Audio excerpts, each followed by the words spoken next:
Three.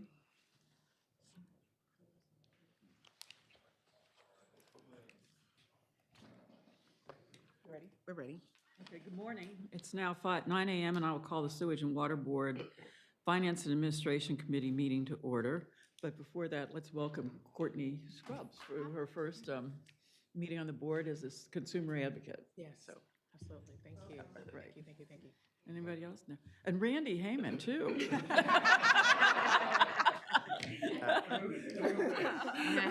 I've already seen you once. Okay, let's go on with that. Director Howard, Here. Director Kennedy, Here. Director Pacho, Here. Director Woodfin, Director Scruggs. Here. Chair, we do have a quorum. All right. Then we'll proceed with a presentation item. First one will be the financial summary update by Gray Lewis. Gray? All right. Well, thank you. Good morning to everyone. Hello to Director Scruggs. Good to meet you. Thank you. It's good. Richard, I enjoyed getting to meet Randy, work with him the last few weeks, and give him a chance to introduce himself as well to the committee. Okay. Well, as you know, Randy Heyman, I've had the pleasure of working at 4 utilities, General Counsel, DC Water, General Counsel Metropolitan St. Louis Sewer District, and the CEO of Philadelphia Water. And it's been wonderful coming here. It already feels like home. I've received a very warm welcome, and I'm excited about taking the helm and working with this wonderful leadership team that we have. So we're jumping into our financial update. This is July 31 internal financials we're presenting, and I'll make some high-level comments.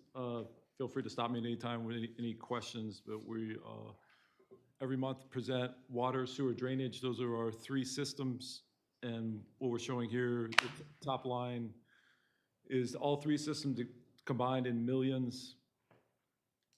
I'll let him fix it. Type there. So at the end of July, our top line revenue, water and sewer, 22.3 million, slightly below budget, and then 158.1 million, so 1.6 million over budget. So there's been as we've been discussing all year, primary focus with the smart metering transformation, transition, about 27,000 smart meters installed, so making a world of difference, dealing with all the typical things that we've been hearing about.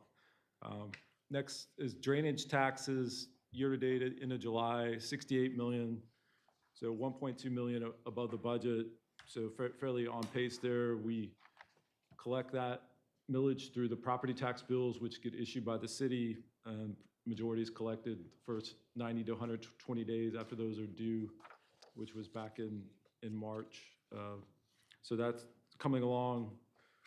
On operating expenses for the month of July, we were 25.5 million below the July budget, 34 million. So that's a conservatively set number. So year to date, we're favorably on expenses by 47 million. So quite a bit of cushion there, and that typically breaks down between water, sewer, drainage, which is the detail we show below, but just to give the committee some information, within operating expenses are primary categories, or sort of the direct ones, pumping and power, treatment of the water, and then transmission distribution. So those primary categories are less than budget by about 8.6 million through July. Customer service, another category, just about $1 million less than budget. Third category, administrative, back office and overheads, about 26 million less than budget. So that's driven by vacancies and less hiring than planned, and again, some conservatism in the budgeted numbers. And then finally, the non-cash expenses is also less than budget. So each of those add up to about the 47 million year to date. And what we're showing here below in the system revenue less adjusted expenses is meant to mirror what we do for net revenues, which is the primary metric to meet our debt service coverage targets. So we're showing revenues, water, sewer, drainage, and then expenses, as I mentioned. And then that gives you revenues less expenses. We add back non-cash. So revenue less adjusted expenses, 2.2 million for the month of July, 85.6 year to date. That's the funding we used for debt service, which is handled through the Board of Liquidation, and as well to sort of support our capital improvement plan. So we're, in summary, I guess, continuing to monitor. We're now rolled into our budget season for '26, so we're factoring in, all these things as we looking to plan ahead. Great question. When you're budgeting, what is the cushion that you budget for expenses? Because I get worried when we're that low. Yeah, we've adjusted that the last couple of years. I've been on about coming up on 5 years, but the coverage requirement 1.25, so we budgeted historically it was maybe like 2, and then last year maybe 1.8. Now kind of looking at maybe about 1.6. I'm sorry, we're going back to expenses for a minute. We're 46 million under budget. And you said we have a conservative budget. What is kind of the cushion that's built into the budget? Is it 10%? Is it, what are we shooting for? Yeah, I haven't calculated what that, you would think, I think at least 5%, but I was referencing the minimum coverage requirement is 1.25 times on net revenues of debt service coverage. So when we built the budget, we were targeting 1.8. So that gives you, significant cushion, because we do have the element of the unknown expenses. The IDA year expenses were high with unknowns. And But it's 90 days, right? Great, isn't it 90 days? That's a separate metric. Okay. The 90 days We cash also on do- hand is also budgeted closer to, 120. So, but I'll go back and calculate it as a percentage. Let me say we're 26 million below overhead or $1 million below in customer service. I keep wondering, what are we not doing that would have been done had we spent that money? And to me, it's not just good just to be coming that low. Right. No, we're in agreement. We're working on that in this All right. next budget cycle, so. This slide gets into several metrics that we track on billing and collections. That's the primary rate revenue that we need to collect from customers for water and sewer. We're showing here July collection of 20.9 million. For the month was a little below the historical average. August, just got August numbers, not shown here, but it was 20.1 million. So also a little below. So we work with Susanna's team and her leadership in billing to really get a handle on these. Starts with like normalizing all the billing cycles, getting consistent billing. But just in this fiscal year, we really had just 2 months, June and April, where we really exceeded the historical average for that particular month by good amounts. The other months we've been below average if we look back the last 5 years. Wash, aren't they? Pardon me? You took the downs and the ups, it kind of comes out to around 0, doesn't it? Yeah, it's a little negative overall, but yeah, we did make up a good amount. Those 2 months, that's June was Promise Pay, we'll talk about, has been very helpful in getting customers enrolled. So let's keep it going. This is similar information on billing statistics for the month of July. 96% of the bills were included actual read. Only about 4% were no reads or just ready to serve bills. So that's a similar trend the last few months. Now that we are in this smart metering situation with close to substantial completion. In the table below, just breaking out the number of total bill count for each month. So this, again, just reiterating to the committee, this is a big focus area with the new team under Susanna's leadership, restructuring billing, working with smart metering, getting the consistency so that helps with customers' payment. Great. Even though the no reads, the percentage is low, what's that attributed to? That's a couple different factors on the mechanical meter, old meters, obstruction issues. If the meter is covered, they cannot read it. There's another small group that I would say is permanently obstructed, but that's about less than, say, 500 meters that we're having to target to do whatever needs to be done to replace the meter. You got another small number that may have some communication issues with the new smart meter technology. But those numbers should be dwindling down to be pretty low, but those are the primary reasons.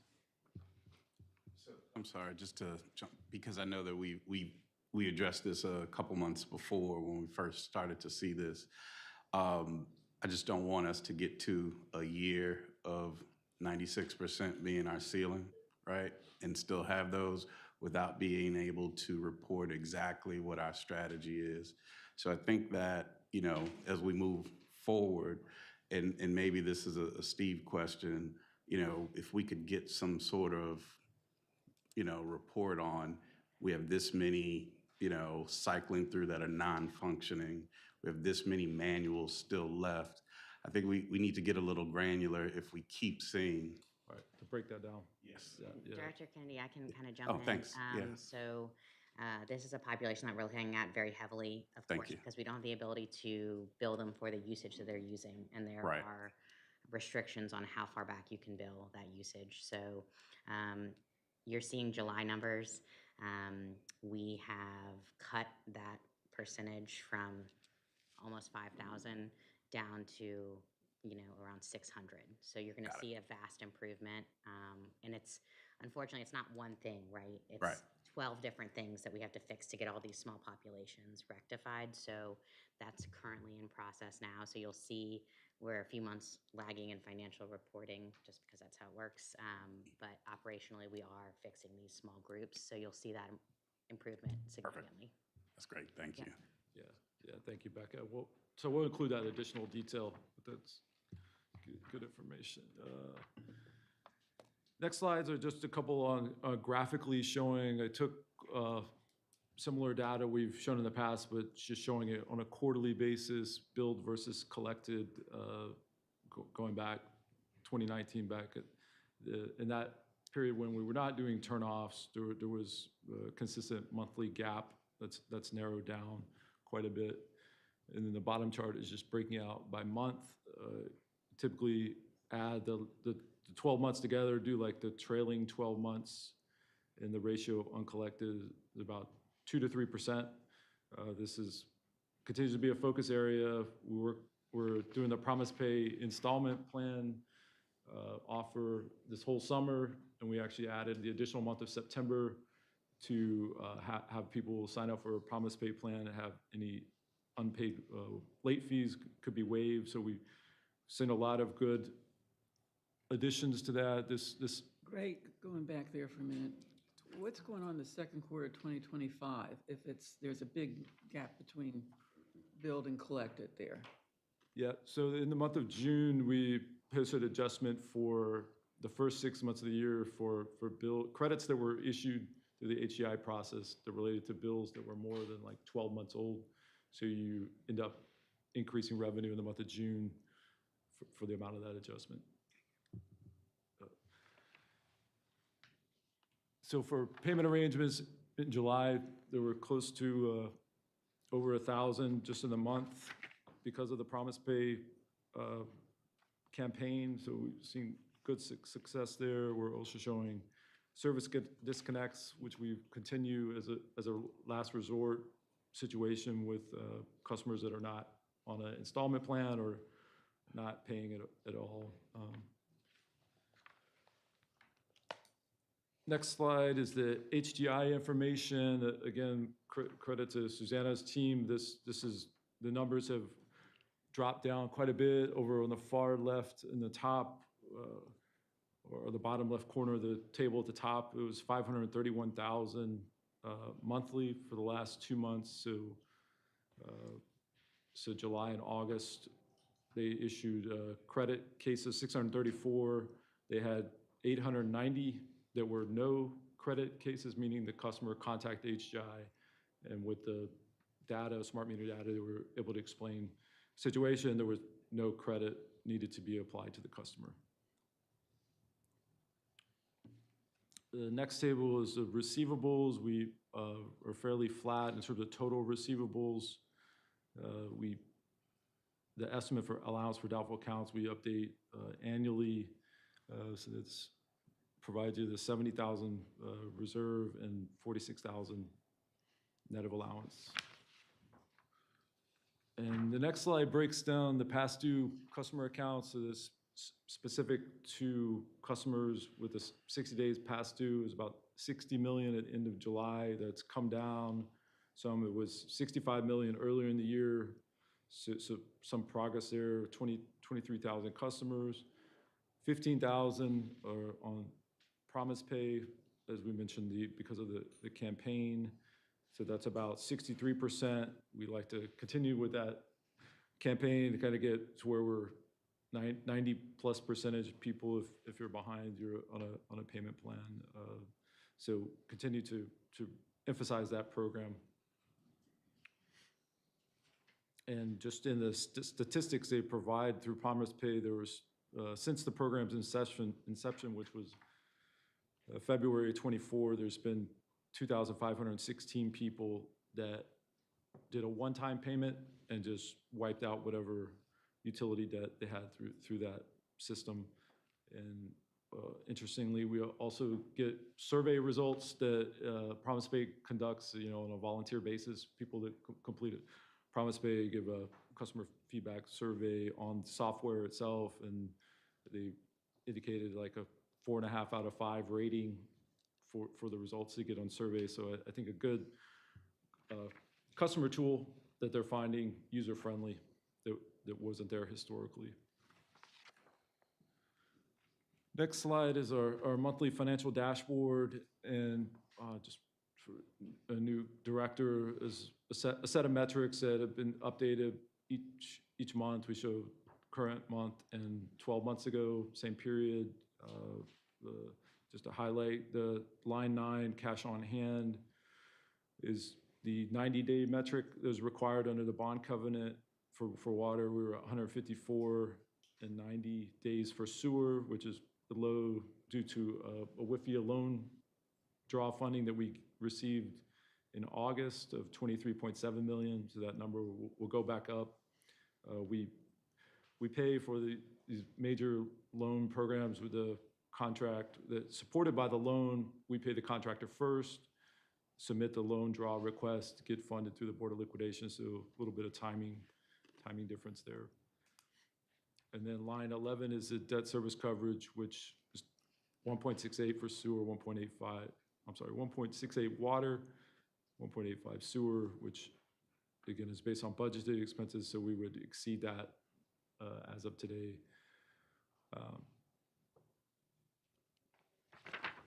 Just a couple more slides if there's any question. On debt obligations, this is a table we show on our financing arrangements. Patrick Gagins is actually here. He's going to introduce one of the new borrowings for Let Water State Revolving Fund that we have a preliminary application for. But these are the existing ones. We continue to draw down as we complete the work on those.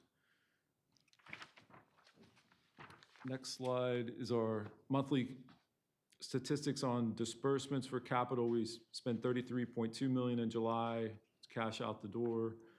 We did new appropriations through our budget team, 4.2 million in the month of July. Continue to move on that. And then on the grant funding status, these are the 3 major grant programs that have been in existence for quite a while. During the month of July, we received 3.8 million through primarily the Hurricane Public Assistance Projects and the hazard mitigation, almost 2 million for HMGP. And then last thing I'd like to highlight, just on the customer experience, this is sort of another area that, due to smart metering, new leadership, new customer service management, they're revisiting all the processes as we think about smart metering and the need to update rules and regulations. So there's kind of more to come on that. But for the month of July, average call wait time is 2 minutes, 22 seconds, which was down to the lowest month of the year, actually. And 44,277 customers were served. So again, staying very busy with the the budget underway. Our financial software project is in full swing. We're replacing the mainframe system called Advanced Financial, or AFIN, with Oracle. So that's keeping us busy. So we'll have more to report on that. But happy to answer any additional questions. Any? Great, the slide with the number of disconnects. Is that down? It's been reduced The significantly? month of July is down a little bit. The factors are, we now have the city council's ordinance about during a heat advisory, there's a prohibition on turnoffs. So that has reduced the numbers in July, August. That's the primary reason. Yes. Is calls dropped a call that's been answered and is actually dropped, or is call dropped an unanswered call? I think it's a call in, but there's no actual call. There's not able to pick up the call. Okay, so when we get then the average wait time, that's not taken into account, like the time that people wait before they give up, right? Do you know Susanna? That's correct. All right, thank you. Because I give up after a while. Well, thank you. Thank you. Thanks. Is that it, Ray? Yes. Well, thank you. And now we'll proceed with 3 action items individually. Who's doing that, Steve? Our IT director. Kathy. IT, Kathy. Okay, so Kathy Smith, the IT director, will present R-121-2025 regarding the information systems management. Kathy? Good morning. Good morning. IT is requesting acceptance for the 4th and final renewal for the professional services contract with Avenue Insights. As you know, Avenue Insights provides a significant number of staff for the Sewage and Water Board IT department. Okay, so may I have a motion to approve Resolution R-121-2025? So moved. Second. Okay, any discussion? Public comment? Yolanda? No public comment. All in favor? Aye. Motion carries.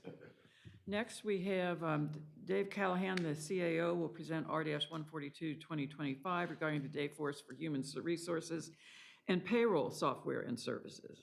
Hey, good morning, Dave. committee. Asking your approval for authorization for the award of the professional services contract between the Sewage and Water Board and Dayforce for Human Resources Payroll Software Services.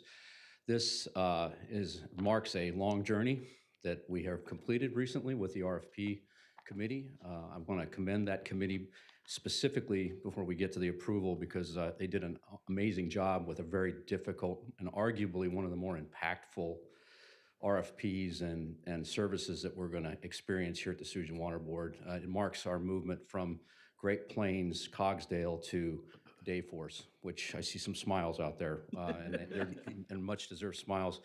And of course, this is about human resources and how we run our workforce, so it's great. Derek Scott, Terry Scipio, Sion Pichon, Kimberly Batiste, and Kathy Smith were all on that committee and did a fantastic job.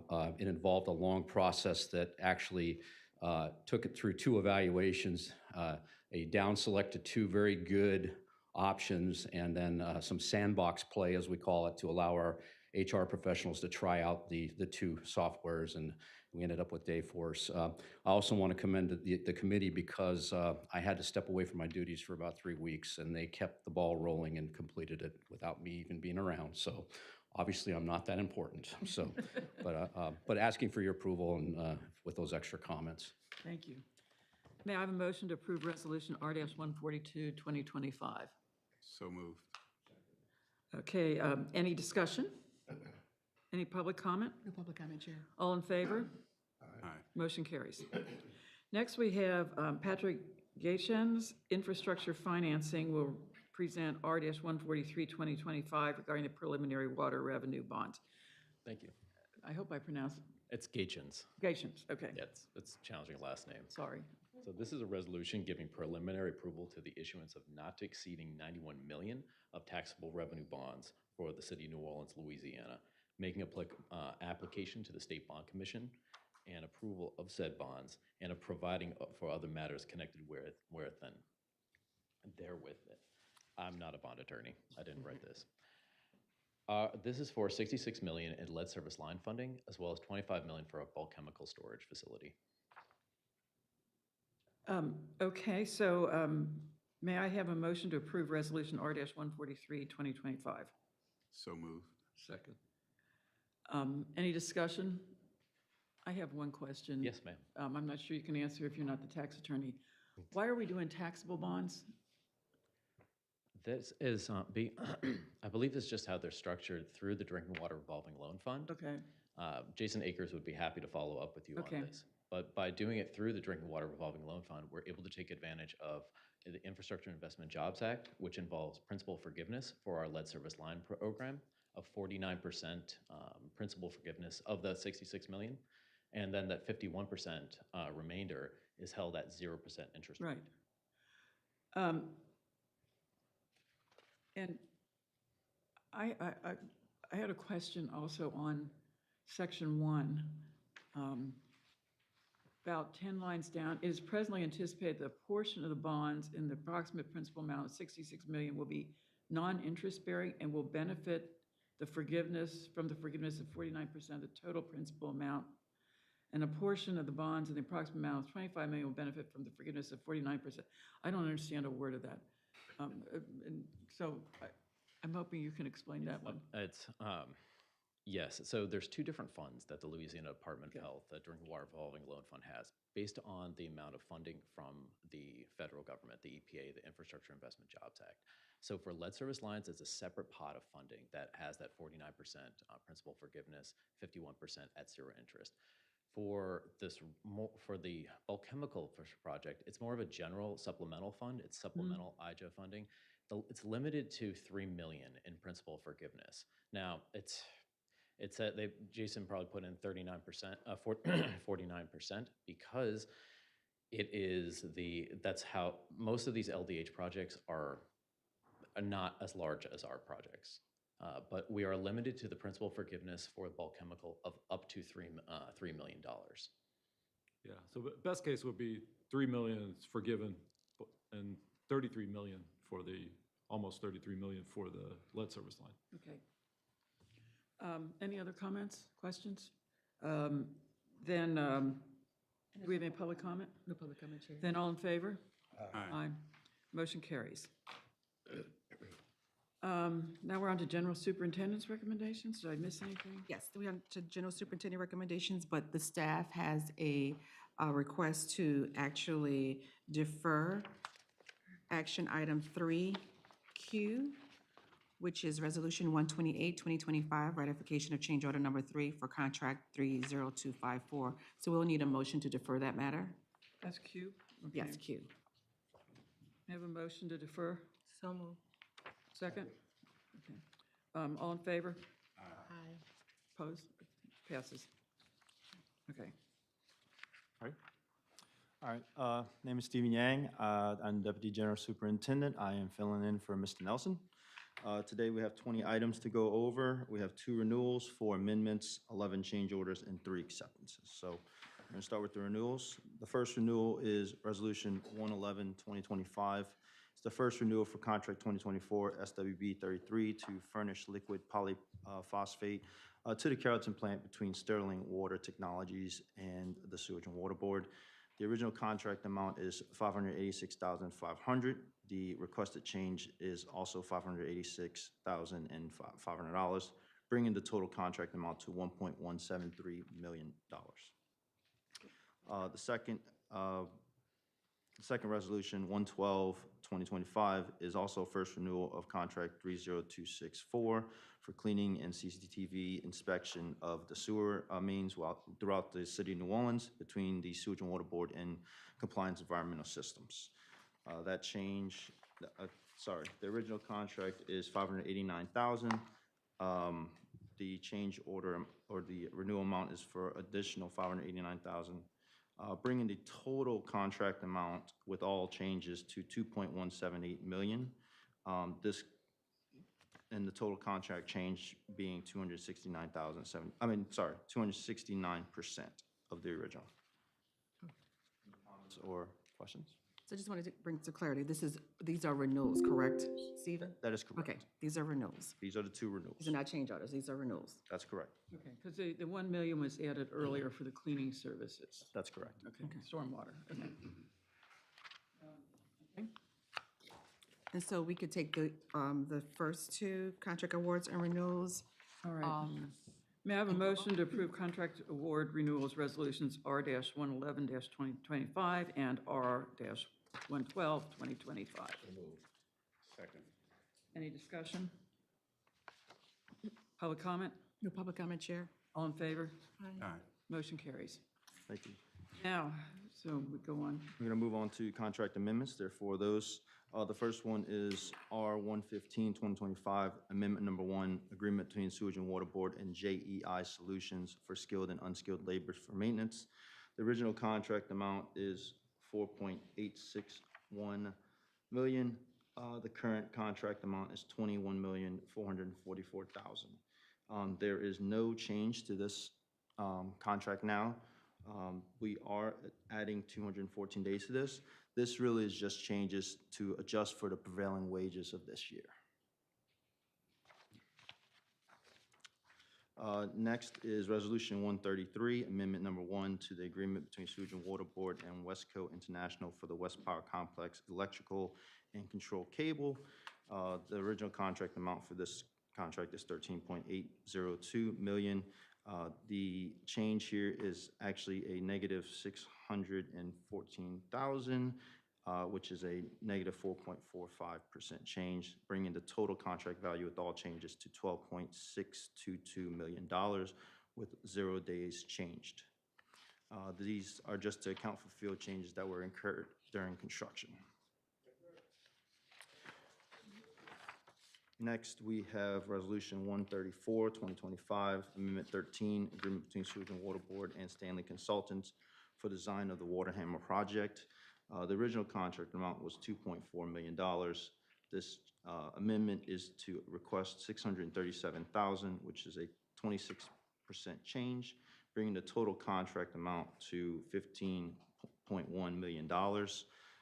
This is really just to finish out the Waterhammer project itself with all the changes, and we have some change orders for that. And then the last one for amendment is Resolution 136, 2025, Amendment Number 7, Agreement between Sewage and Water Board and Jacobs Engineering for professional service of the power frequency converter at Carrollton Water Plant. That one, the original contract value amount was $634,000. The current request is $2.186 million. That change is 345% of the original, bringing the total revised contract value with all previous changes to $21.232 million, while also adding another 120 days to the contract. And this again is to finish out that project as well. Questions? Yes. Question.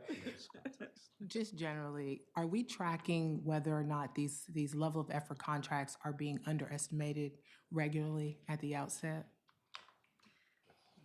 Yeah, so to speak to this, this contract with Jacobs Engineering specifically, it was initially intended to be one scope of work and evolve over time as the design and the construction progressed. So I realize that's a very large percentage value there. That was the design, and I think we even may have spoken to this in a previous board meeting just for some additional context there.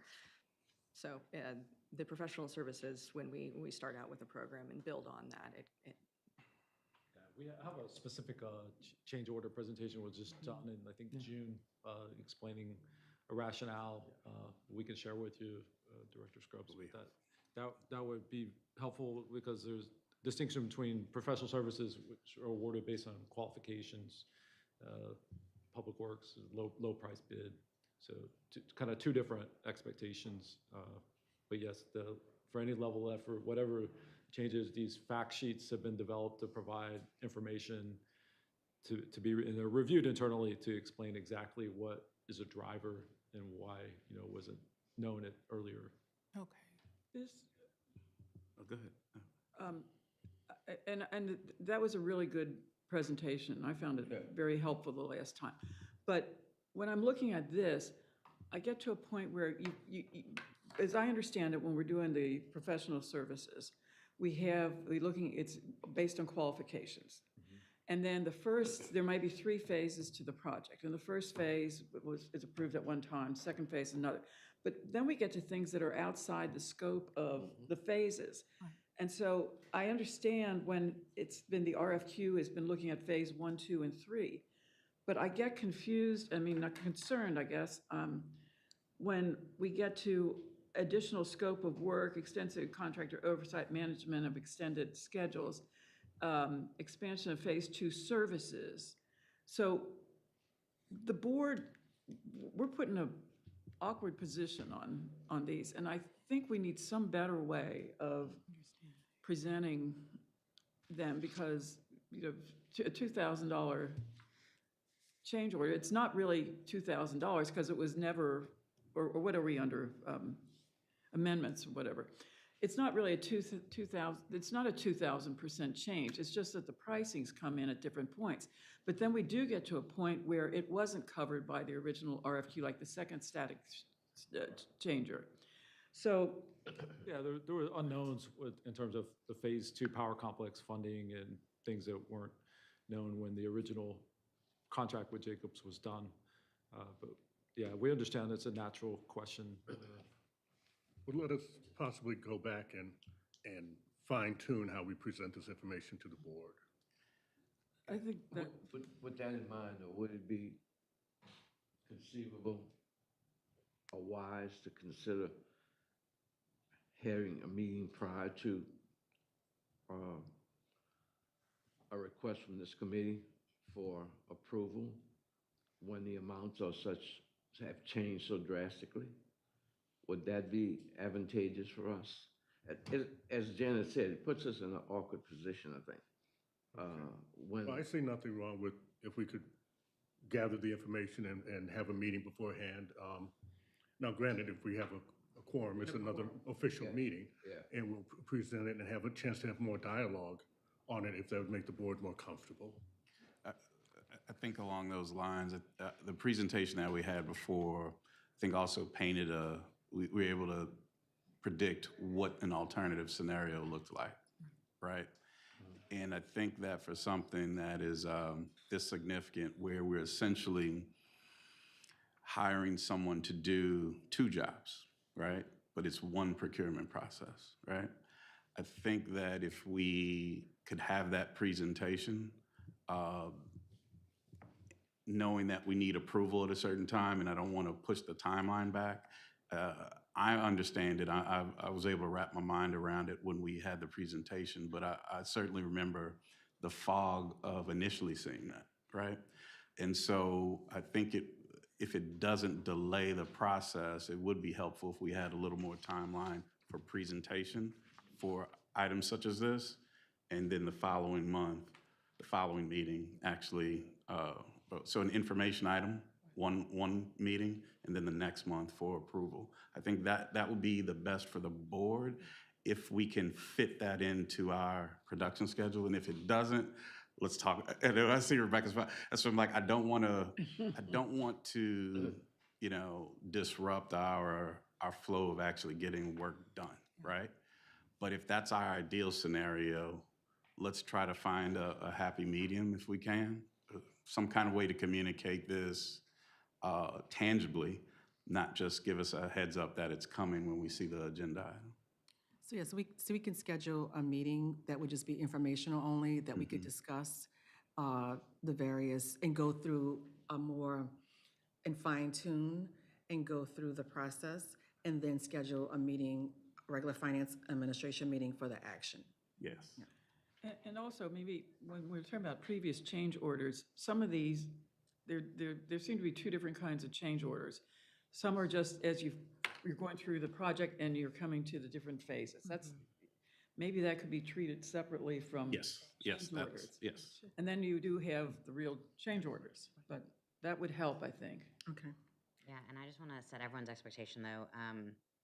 when we're looking at scheduling, right, so to prepare for one of these meetings, we have to have all paperwork in sometimes a month to 6 weeks in advance to hit all of the action items needed to present to you. So when we talk about adding an extra layer or an extra step, like, everyone just needs to be mindful what that can do to schedules and also to workloads. So I think there's probably a really great happy medium that we can come to, but I just want to set everyone's expectations that with the way that we present and have the boards and committees, it's already an excessive timeline when we're from a project management perspective. So I think maybe happy medium within different categories might be a successful way to do that so that we can see what makes sense and what maybe needs additional clarification. But what we can do is actually, when the internal staff is getting this information together, we just need to get it to you earlier. And what I we can do agree, is get it to you because earlier. If we didn't get, we got it on Friday, and then by the time, you get to read it, it's too late to really Right.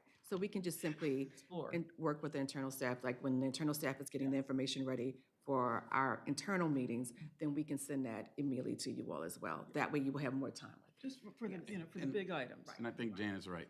Big items, I think we need some other nomenclature for these renewals, right? These contract amendments. These are different. This is not. And if I could speak a little bit more to this one specifically, so there was an expected time that the contractor would be done with the work, right? And so we're relying on this firm for, they're the engineer of record providing oversight and a very valuable service to us. So, this is important to us to be able to continue their oversight through the contractor schedule. So if that's helpful to explain this particular situation, that's Yeah. the reason for this. Oh, I know, this one is unique, but I think we've seen, and it's rare, but we just get a few of these, right? And yeah, we just got to find that happy medium that does not disrupt. That's we don't want to do that, right? I had a question about another, if we had more on this. Just Oh, one yeah, go. additional question. When we get these change orders and contract amendments, and I can't remember if it was in the presentation last month or the month before, but who actually monitors this in terms of determining the validity of need, be it a contract amendment or a change order? Was it in that report? Yes, the PM, the project manager. And that's a team? So Oh, each just one individual. Reports to individual, the chief of engineering, GSO. yeah, so each individual Okay. contract will have Maybe a we could dedicated send that out project again to manager. the Yeah. committee. All right. That would, It may be a good idea to just do another presentation, and it may be good to just do another presentation with next month, because also different levels of approvals for change orders are there. So, and we can also maybe send out a matrix that would be helpful to the board members as well. okay, I've lost where we are. Anyone else on R-136? I had something about it. I just had a really quick question on R-115. I know we've had a good relationship with JEI. It is JEI, right? During that, like, when they ask for rate increase for labor, I just want to know what our checks and balances are in place to say this is the prevailing wage. And I don't need to know the intricate details. I just need to know that we have something so I can speak to that when I'm questioned about it. Because, yeah, when you say, hey, the cost went up just because we have to pay our people more, people aren't signing up for the job and demanding more money just because. What do we have in place to regulate that? Yeah, so in this case, we are increasing those labor rates for some certain positions to be in accordance with prevailing wages. Our DBE office is heavily involved in those conversations, so they're certainly the experts in Davis-Bacon compliance. Okay. And this amendment is to change those just for the remaining part of the year. We are currently going through we'll be putting out an RFP shortly. This contract is at the end of its life, so we'll be redoing that in the beginning of the year. Got it. Yep. Thanks. Good question, thank you. Any other discussion? If not, may I have a motion to approve contract amendment resolutions R-115, 2025, R-133, 2025, R-134, 2025, and R-136, 2025? So moved. Second? Any discussion? I think we've already had that. Public comment? No public comment, Chair. All in favor? Aye. Aye. Motion carries. All right. Next, we have 11 contract change orders. First one is R-113, 2025, ratification of change order number 2 for contract 2165. That's the transmission main on Claiborne, going from Louisiana to 3rd Street. That is a contract between the Sewage and Water Board and Cycle Construction. The original contract value is $11.139 million. This change order is to add $208,000, which is a 1.78% change, bringing the total revised contract value to $11.953 million. This change order is due to unforeseen conditions encountered during construction. Next resolution is R-116, 2025, ratification of change order number 3 for contract 30229, Carrollton Basin number 1 rehab, sewer rehab between the Sewage and Water Board and BLD. Original contract value is $9.951 million.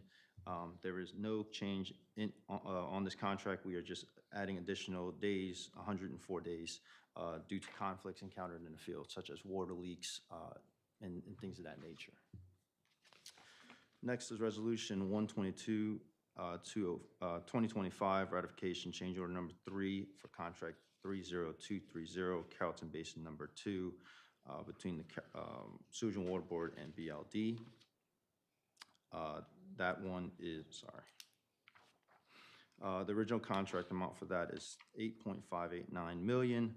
We actually reducing this one by $5,000, which gives us a negative 0.06% change, bringing the total contract value to $8.701 million. But we're also adding 90 days to this contract, again, due to issues in the field, water leaks, obtaining right of entries, things of that nature. Next, Resolution 123 to 2025, ratification of change order number 3 for Carrollton Basin number 3 between BLD and Sewage and Water Board. The original contract amount is $8.254 million. We are adding $2,575 to the contract, which is a 0.03% change. The total contract is now $8.415 million, and we're also, again, adding 72 days to this for the same reason.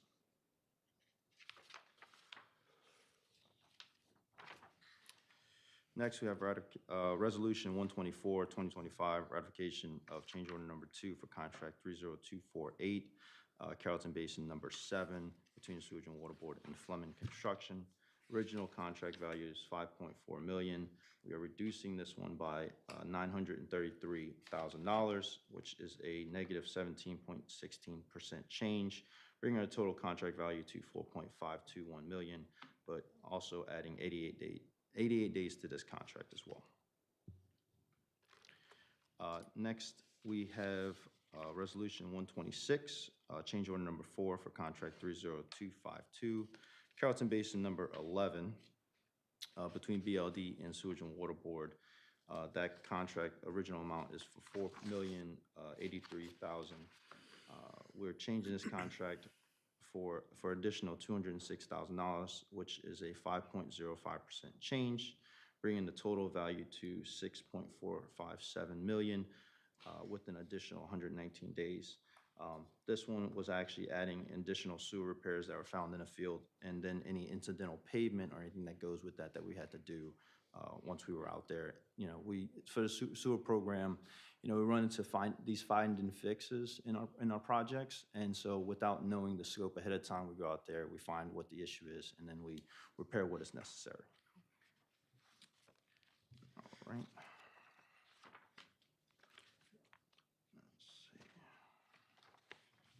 Next, we have ratification change number 2 for contract 30253, Carrollton Basin number 12, between BLD and the Water Board. The original contract amount is $2,789,000. We're adding a $272,505 for an additional 9.77%, which brings our total contract value with all changes to $3.24 million. With an additional of 186 days. Again, this is for water leaks and additional sewer repairs found in the field.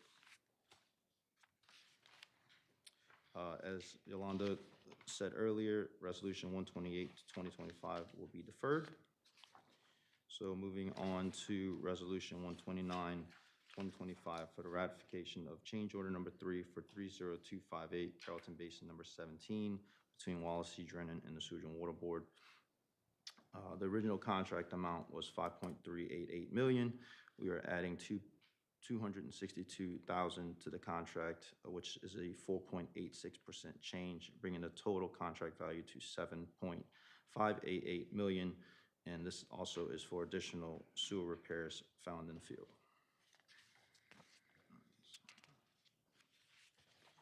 Next, we have Resolution 130, 2025, change order number 5 for contract 30260, Carrollton Basin number 19 between the Sewage and Water Board and Hard Rock Construction.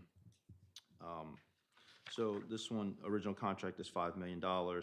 We are increasing that to 1.375 by 1.375 million, which is a 27.28% change, bringing the total contract value to $8.688 million with a 79-day extension. So most of this plan change is actually for pavement restoration. When we started these projects, we put them out to bid with interim pavement. And in the middle of that, DPW, we were coordinating with DPW in order to get more bang for our buck, essentially, right? DPW is going to come after us and get the pavement done. Well, some of the projects that they were originally planning to put out are not going to be put out. And so now we switched our scope to, instead of doing interim pavement, go back with permanent pavement. So that's why the increase is significant. Steve, does Yes. that mean that there's a cost that was going to the city that is now going to us, or was there some other arrangement that took care of that? Those costs come to us, but we're in discussions with the city on how to proceed. Yeah, we talked to them directly. Steve Nelson has spoken with the Department of Public Works, Rick Hathaway. That's quantifiable, and I think there's a legitimate basis for saying that belongs in that column in them. So we'll follow up with them there. Yeah, we don't want to get into too much detail with the conversations between the city and the Sewage and Water Board, but we are having those conversations. Next, we have Resolution 131, 2025, ratification of change order number 1 for contract 30261, Carrollton Basin number 20, between Sewage and Water Board and Hard Rock Construction. This is the original contract is $15 million, roughly $15 million.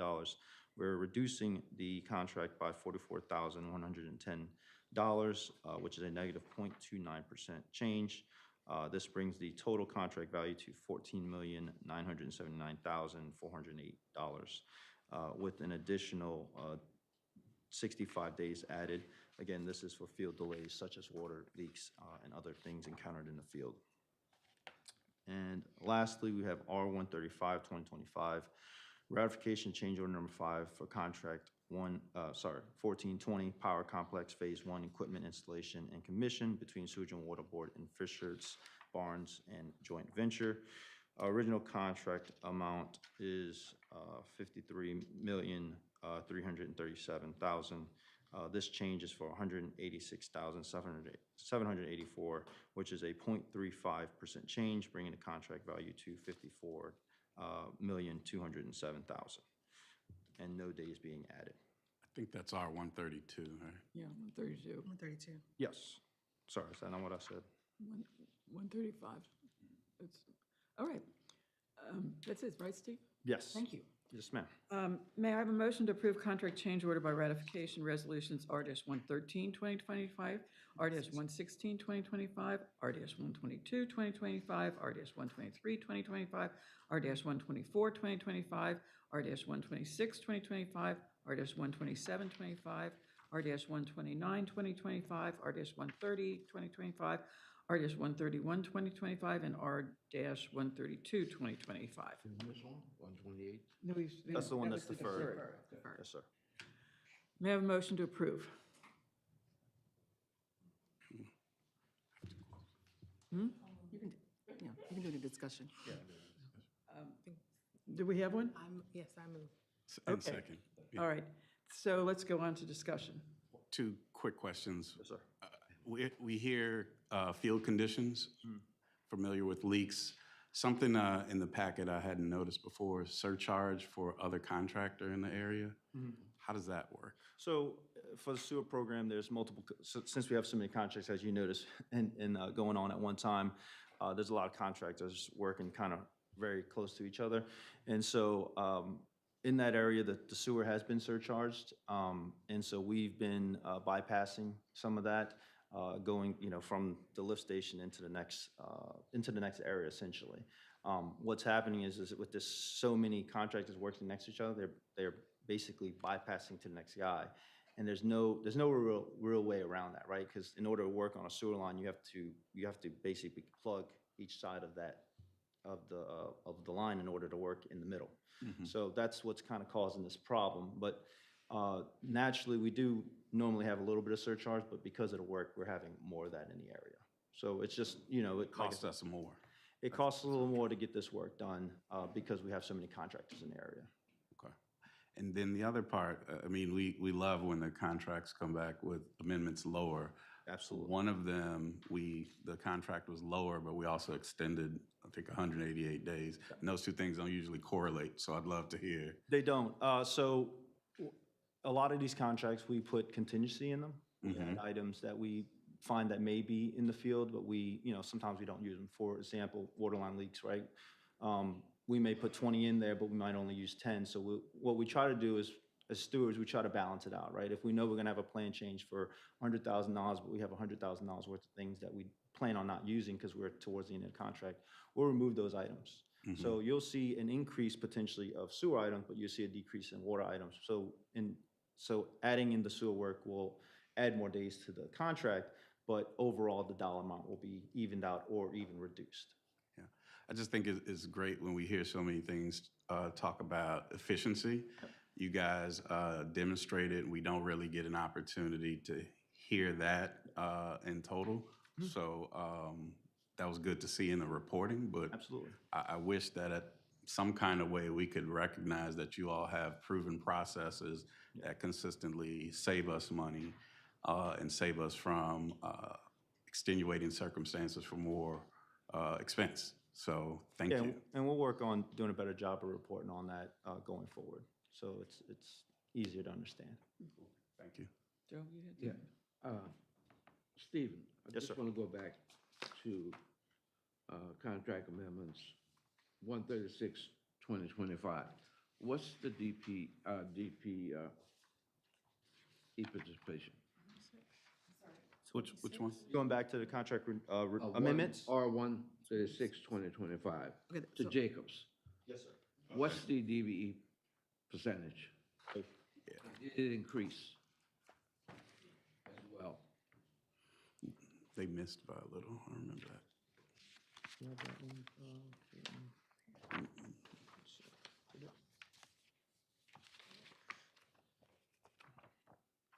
So the DB participation was 35% at bid and the actual was 8%. I'm not sure if it changed, Did it increase as well, percentage-wise? I'll have to look into that and I can get back to you. So, And Ms. Irma may be able to answer as well. Good morning. No, sir, it did not increase. So the value of the contract, the change amendment, increased, but the DBE participation did not? Not significantly, no, sir. There were changes to the scope, and they had difficulty finding DBEs that could perform the design work in a manner that fit the timeline for this particular project. And they had 2 or 3 different specific design challenges. And so it's not where we would like for it to be. Okay, public comment? no public comment, Chair. All in favor? Aye. Motion carries. Now, we're on to final acceptance. Yes, ma'am. So we have 3 final acceptances. We have Resolution 114, 2025, authorization of final acceptance for contract 2165 transmission main replacement. That's TM11. That's, again, the same one we mentioned earlier. That's South Claiborne from Louisiana and Avenue to 3rd Street. between the Sewage and Water Board and Cycle Construction. The next one, we have Resolution 125, 2025, authorization of final acceptance for contract 30248 Carrollton Basin Number 7 between the Sewage and Water Board and Fleming Construction. And lastly, we have Resolution 135, 2025, authorization of final acceptance for contract 1443 West Power Complex tie-in between the Sewage and Water Board and MR Pittman Group LLC.